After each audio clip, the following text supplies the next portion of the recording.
Dit zijn de uitslagenlijsten. Nou, een uitslag. Zo schreef ik dat op naar binnenkomst. Al die namen. Samen met 3 vrienden bracht hij in 1963 de Kennedy-mars naar Sittard. Het doel? Ongetraind 80 kilometer lopen. Wij zagen dat op de tv. En we hebben gezegd, wij gaan dat ook lopen. Maar 17 jaar was ik toen. We zaten op de HBS, we hadden proefwerkweken. Dus zeiden we doen het pas over een paar weken in de paasvakantie. Dit waren de 4 initiatiefnemers. Jozo de Nietzak, mijn persoon, Hans Vergenen en Frank Jansen. En toen zijn we met 11 man naar het politiebureau gegaan in Sittard. Die hebben een verklaring opgemaakt dat wij gingen lopen. Die verklaring beschouwen wij als de geboorteakte. En toen zijn we die 80 kilometer gaan lopen.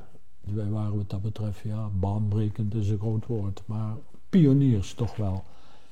In al die jaren is Ad 50 jaar lang voorzitter geweest en heeft hij de Kennedy-mars maar liefst 7 keer uitgelopen. Ook dit jaar doet hij weer mee met de 40 kilometer.